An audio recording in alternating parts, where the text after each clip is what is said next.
신약 성경 339페이지 디모데전서 3장 8절부터 13절 내용입니다. 이와 같이 집사들도 단정하고 일구이연을 하지 아니하고 술에 인박이지 아니하고 더러운 일을 탐하지 아니하고 깨끗한 양심에 믿음의 비밀을 가진 자라야 할지니 이에 이 사람들을 먼저 시험하여 보고 그 후에 책망할 것이 없으면 집사의 직분을 하게 할 것이요 여자들도 이와 같이 단정하고 참소하지 말며 절제하며 모든 일에 충성된 자라야 할지니라. 집사들은 한 아내의 남편이 되어 자녀와 자기 집을 잘 다스리는 자일지니 집사의 직분을 잘한 자들은 아름다운 지위와 그리스도 예수 안에 있는 믿음에 큰 담력을 얻느니라. 지금 장로의 직분과 집사의 직분에 관한 내용을 다루고 있는데 그 전의 내용은 기도에 관한 것이었습니다. 기억나시는지요? 2장 1절로 가보시면 그러므로 내가 첫째로 권하노니 모든 사람을 위하여 간구와 기도와 도구와 감사를 하되 이렇게 기도로 갔었죠. 이 모든 것은 1장에서 출발한 거짓 교사들, 좀 더 보편적으로 해서 거짓 신앙을 구별해내기 위하여 등장한 것이었습니다. 기도는 모든 사람을 위하여 하는 것이라. 그러니까 신앙이라는 것은 그리스도의 마음을 갖는 것이라. 하나님께서 예수 그리스도를 보내신 그 마음을 이해하는 것이라. 그것이 모든 하나님의 백성들에게는 당연한 행동과 어떤 생각과 표현과 일상적인 삶의 모든 모양에서 이 내용이 우러나오는 그런 사람이어야 한다 하는 차원에서 기도를 할 때도 모두를 위하여 자기 편을 들지 말고 누구에게는 제가 그런 예를 들었죠. 김정일이 빨리 죽여달라는 기도는 안 된다 이겁니다. 그래도 하시겠다고 우기셨습니다. 그러니까 그건 뭐 할 수 없는데, 그러니까 우리는 그렇게 기도하지 않는다 이겁니다. 우리 편 내 편을 가지면 기도는 못하는 겁니다. 그런 차원에서 감독은 뭐냐 이렇게 했고 이제 집사는 뭐냐 이겁니다. 이건 다 얼마나 그 신앙을 제대로 이해해야만 되느냐 하는 문제를 설명하기 위하여 장로들은 이렇게 등장하고 집사들은 등장하고 있습니다. 그러니까 장로들은 이러이러해야 한다, 집사들은 이러이러해야 한다는 기능과 책무를 얘기하는 것이 아니라 진정한 신앙이 우러나와서 그가 맡은 직무를 행할 때 그 신앙이 모든 면에 우러나와야 된다. 예수 그리스도를 믿는다는 그 신앙 고백이 모든 면에 이런 식으로 녹아나와야 된다. 그게 녹아나오지 않는다면 그는 근본적으로 신앙에 대하여 잘못되어 있거나 전체적인 종합에서 결여되어 있거나 균형을 놓치고 있거나 어느 쪽으로 편중되어 있는 것이다 라고 지금 얘기를 하고, 그렇게 가르치는 사람들을 경계해라 하는 얘기로부터 이 얘기가 이제 그 가지를 치게 된 것입니다. 그 집사들은 어때야 하느냐 할 때 일구이연하지 아니하고 술에 인박이지 아니하고 더러운 일을 탐하지 아니하고 깨끗한 양심에 믿음의 비밀을 가진 자라야 한다. 근데 여기서 믿음의 비밀이라 하는 것은 그 무슨 신비한 체험을 얘기하는 것이 아닙니다. 고린도전서 2장에 가보시면 여기에 대한 이해의 말씀이 나옵니다. 고린도전서 2장 6절 이하의 말씀을 봅니다. 그러나 우리가 온전한 자들 중에서 지혜를 말하노니 이 세상의 지혜, 이는 이 세상의 지혜가 아니요 또 이 세상에 없어질 관원의 지혜도 아니요 오직 비밀한 가운데 있는 하나님의 지혜를 말하는 것이니 곧 감추었던 것인데 하나님이 우리의 영광을 위하사 만세전에 미리 정하신 것이라. 이 지혜는 이 세대의 관원이 하나도 알지 못하였나니 만일 알았다면 영광의 주를 십자가에 못 박지 아니하였으리라. 기록된 바 하나님이 자기를 사랑하는 자들을 위하여 예비하신 모든 것은 눈으로 보지 못하고 귀로도 듣지 못하고 사람의 마음으로도 생각지 못하였다함과 같으니라. 오직 하나님이 성령으로 이것을 우리에게 보이셨으니 성령은 모든 것 곧 하나님의 깊은 것이라도 통달하시느니라. 사람의 사정을 사람의 속에 있는 영 외에는 누가 알리요? 이와 같이 하나님의 사정도 하나님의 영 외에는 아무도 알지 못하느니라. 우리가 세상의 영을 받지 아니하고 오직 하나님께로 온 영을 받았으니 이는 우리로 하여금 하나님께서 우리에게 은혜로 주신 것들을 알게 하려 하심이라.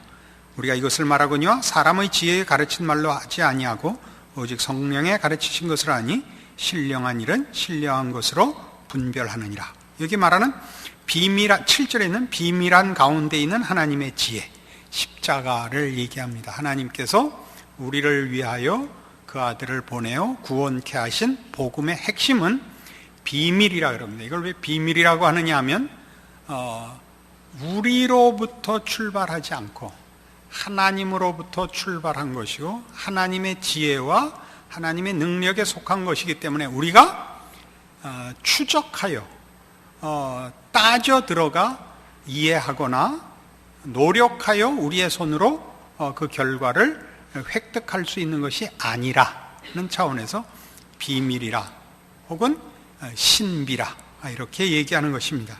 그러니까 오늘 여기 본문에 있는 깨끗한 양심의 믿음의 비밀을 가진 자라야 한다라는 것은 복음의 진수를 제대로 체득한 자, 이해한 자라야 한다, 그런 뜻입니다. 그런데 이 문제는 가다가 11절에 느닷없이 집사 얘기를 하다가 여자들도 이와 같이 단정하고 참소하지 말며 절제하며 모든 일에 충성된 자라야 할지니라. 그리고 느닷없이 이 여성이 여기 등장을 해서 이게 성경에 있는 내용 중에 이제 그 논쟁거리 중에 하나입니다. 그래서 이 구절로 인하여 여자 집사들도 초대교회부터 인정했다, 이런 얘기도 나오는 것입니다. 우린 지금 우리 장로교회 교회 정치 속에 그 교회의 직분 속에 여자 집사들이 있죠. 그러나 성경이 말하는 집사들은 우리가 말하는 집사하고 다릅니다. 우리가 지금 여자 집사님들 또는 남자 집사님들 서리 집사라고 하는 것은 서버나 헬퍼의 의미고, 교회 안에 있어야 하는 꼭 필요한 집사를 우리가 지금 이해하는 걸로는 안수 집사라고 합니다. 그러니까 이 안수 집사는 특별히 교회에 꼭 그 직분을 세우도록 되어 있습니다.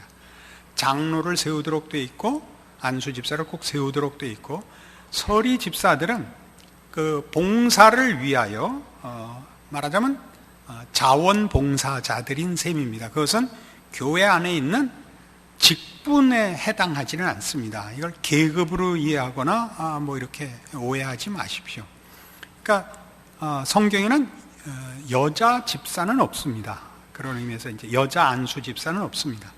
그런데 이제 여기 여자들도 이와 같이라고 해서 집사를 논하는 중에, 여기서 집사는 우리가 지금 이해하는 걸로는 안수 집사인데, 그 안수 집사를 얘기하면서 여자들도 라고 나왔으니 여자 안수 집사를 얘기하는 것이라 라고 이해를 하여 여자 안수 집사, 여자 장로, 여자 목사를 뽑는 교단도 있습니다.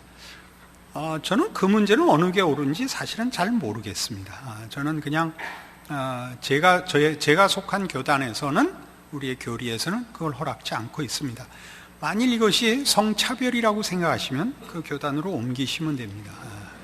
하나도 어려울 것이 없습니다. 그렇다고 제가 무슨 그 여성을 차별하거나 열등하게 보는 사람은 전혀 아닙니다. 저희 집의 사령관은 장씨입니다. 그럼 여기 여자가 왜 등장을 하느냐 하면, 여기에는 이런 큰 이해의 힌트가 하나 있습니다.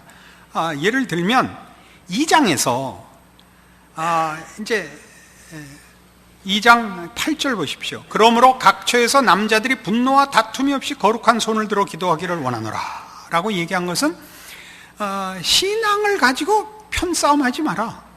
신앙이라는 이름으로 누구를 적대시하거나 미워하지 마라. 기도라는 것은 은혜를 구하는 것이요, 자기 자신을 위해서뿐만 아니라 모든 사람을 위하여 하나님의 은혜를 구하는 것이니까 거기에 어떤 사적인 감정이 개입이 되어 다툼의 마음으로 시기와 분냄으로 그 신앙이 오용되어서는 안 된다. 얘기 속에 뭐가 나왔냐면 9절, 또 이와 같이 여자들도 아담한 옷을 입으며 염치와 정절로 자기를 단장하라. 혓바닥이 꼬여갖고 이게 왜 이런 얘기가 나오느냐 하면 기도가 은혜를 구하는 것이듯이, 이거는 우리 말하자면 인간이 지금 어떤 위치에 있는가를 기본적으로 이해해야만 되는 것이거든요. 우리가 죄인이요, 하나님의 용서와 구원의 은혜가 필요하다는 걸 안다면, 내가 죄인인 걸 안다면 어느 죄인에 대해서도 우리가 그를 정죄하거나 뭐라고 할 수 없다.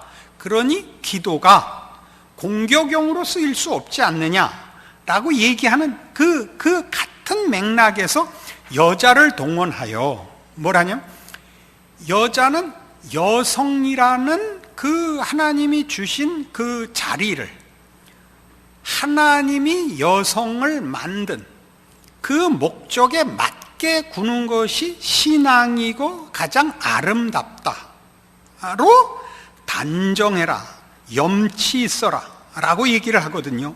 왜냐하면 여자의 그 위치가 신앙의 그 원리와 신앙의 본질을 드러내는 일에 그 위치가 훨씬 가깝습니다. 여성이라는 위치가. 왜냐하면 성경상 남성을 돕고 남성의 지배를 받는, 남성의 지배를 받으니까 나쁜데, 어쨌든 우리가 타락하면서 하나님이 여성들에게 준 벌입니다. 남자의 권세 아래 있게. 그래서 집 안에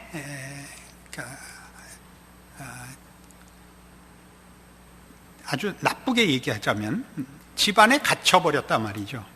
주어진 틀 안에서 일을 해야 한다라는 그 모습은 남자보다는 여자가 훨씬 더 많이 흡사하단 말이죠. 남자에겐 주어진 틀이라는 것이 조금 애매한데, 여자는 주어진 틀 속에 속박되어 있다는 것은 역사 내내 경험하고 있는 겁니다. 그래서 물어보면, 남자들 보고 다시 태어나면 남자로 태어날래, 여자로 태어날래? 그러면 여자로 태어나겠다는 사람은 별로 없는데, 여자들 보고 다시 태어나면 남자로 태어날래, 여자로 태어날래? 하면 여자로 태어나겠다 그런 사람이 또 없단 말이에요. 왜? 여자들이 훨씬 속박 속에 있으니까. 하여튼 사회적으로만이 아니라 가정적으로도 우선 애 기르는 문제만 해도 여자들이 아무래도 더 많이 그 속박을 받고 더 많이 책임을 지고, 이렇게 제한된 틀 속에서 일을 해야 된다. 자기가 원하는 걸 하지 못하고 이렇게 운명적으로, 이렇게 합시다. 운명적으로 맡겨진 일에 매달려서 평생을 지지고 볶다가 늙어버렸다가 여성들이 더 많이 겪는 일이고, 여성들이 여성이라는 이유로 그 굴레를 쓰고 나온단 말이죠. 그게 꼭 뭐와 같으냐 하면 신앙인들의 자세와 똑같다, 이 얘기입니다. 성경이 여성을 여기서 도입하는 이유입니다. 그래서 어디로 갔었냐 하면 15절에 그러나 여자들이 만일 정절로서 믿음과 사랑과 거룩함에 거하면 그 해산함으로 구원을 얻으리라가 나왔었죠. 애 낳는 게 왜 구원이 되죠? 이게 뭘 의미했어요? 하나님의 창조 질서와 그 창조 질서를 파괴한 죄로 인하여 우리가 처해 있는 죄 아래 속박당하고 있고, 하나님의 은혜를 구해야 하는 입장이 여성들이 애 낳고 애 때문에 지지고 볶는 것과 굉장히 흡사하단 말이에요. 그 상황이. 그래서 이 15절에 나왔던 여자가 애 낳으면 구원 얻고 애 못 낳으면 구원 못 받는다, 그 얘기가 아니라 하나님의 은혜를 구하며 우리가 지금 어느 위치에 있는가를 이해하는 것은 신자가 아니고는 이해하거나 믿거나 구할 수 있는 문제가 아닙니다. 그러니까 여성들이 가정을 지키는 것은 신앙입니다. 기독교식으로 얘기를 하면. 물론 여성들이 사회적인 활동을 할 수 있고 사회적으로 능력 있는 자가 얼마든지 있을 수 있습니다. 그러나 보편적으로 얘기할 때 여성들은 기본적으로 이 가정의 메인입니다. 이 메인은 이 일, 이거야말로 집사들의 직무의 원리와 똑같다 이겁니다. 그러니까 3장 11절에 와서 여자들도 이와 같이 라고 얘기하는 건 집사가 하는 일이 뭐냐 할 때 집사라는 이 말은 이런 뜻입니다. 일꾼이라는 뜻입니다. 청직이라는 뜻이죠. 요즘은 그런 말을 안 써서 집사라는 말을 교회에서만 씁니다만은 옛날에는 큰 상류사회 큰 집에는 집사가 있었습니다. 우리가 이해하는 걸로 하면 매니저죠. 집안 일을 총책임지는 지배인이 있었습니다. 가정들의 그런 개념입니다. 근데 이 일꾼이라는 이 개념, 청직이라는 이 개념은 자기가 하고 싶은 일을 하는 것이 아니라 맡겨진 일을 하는 사람, 충성돼야 하는 사람, 자기 실력을 마음껏 발휘하고 자기 욕심껏 무얼 하는 사람이 아니라 주어진 일의 메인 사람을 의미하고, 그런 차원에서 여기 집사는 이래야 한다를 설명할 때 여자를 동원하고 있는 것입니다. 이 일꾼이라는 이 표현, 집사라는 이 단어는 일꾼이라는 말로도 다른 데서 번역되어 있고, 사도 바울은 즐겨 자신을 감독이라 그러지 않고 그래서 일꾼이라 그럽니다. 이걸 여러분 이해하셔야 됩니다. 그래서 우리들은 어떤 이해를 가져야 되냐 하면, 장로가 되면, 장로를 세운 이유는 뭐냐 하면 신앙의 그 본질과 원리를 지켜내기 위하여 부름을 받은 자를 감독이라고 합니다. 교회라는 이 기관의 조직과 무슨 다른 일들을 감독하는 것이 아니라 신앙을 지켜내는 영적인 감독관을 말하자면 장로라고 합니다. 이 장로가 된 자들은 그래서 영적인 일에 대한 분별과 그 책임을 늘 인식해야 되고, 그래서 자칫 잘못하면 어떤 일이 있을 수 있냐, 무례하지 않도록 노력하셔야 됩니다. 신앙을 지키자는 일에 감독이 되었지 사람을 정죄하는 일에 감독이 되지 않았다는 것을 본인이 인식하고 있어야 됩니다. 그러면 집사는 어떠하냐면 맡은 일에 충성해야 됩니다. 성실해야 됩니다. 교회 안에 제일 그 나쁜 일 중에 하나가 뭐냐 그러면 봉사하지 않고 도망 다니는 사람들입니다. 우리나라가 이제 먹고 살만해지고 영양 상태가 좋아지니까 많이들 그 도망 다니는 일이 그 유행병처럼 퍼지고 있습니다. 사회 전반으로. 그러시면 안 됩니다. 다 집사를 사모하셔야 됩니다. 그래서 다 여러분들은 신앙적으로 높은 경지에 감독이 되시고, 또 그리고 열심히 맡은 일에 충성하여 하나님의 손길을 수종들어 그 기적과 베푸시는 은혜의 감격을 맛보시는 여러분들이 되셔야만 합니다. 이것이 이 성경이 우리에게 가르치고 싶어 하고, 교회 안에서 서로가 서로를 격려해야 하는 일들인 줄 알고, 우리 모두가 하나님이 세우신 교회에서 어떻게 서로 격려하며 서로 도움을 받아야 하는가 생각하시는 이 말씀 되기를 바랍니다. 기도하십시다. 하나님 아버지, 은혜를 감사합니다. 하나님께서 오늘 우리에게 신앙의 귀한 것들, 그리고 주 앞에 봉사하며 살아야 하는 책임들 확인시키셨습니다. 우리로 충성되게 하옵소서. 주의 약속을 따라 살며 복된 봉사의 직분으로 우리의 인생을 주 앞에 바치는 우리의 복된 인생들이 되도록 주께서 축복하여 주시옵소서. 예수님 이름으로 기도합니다.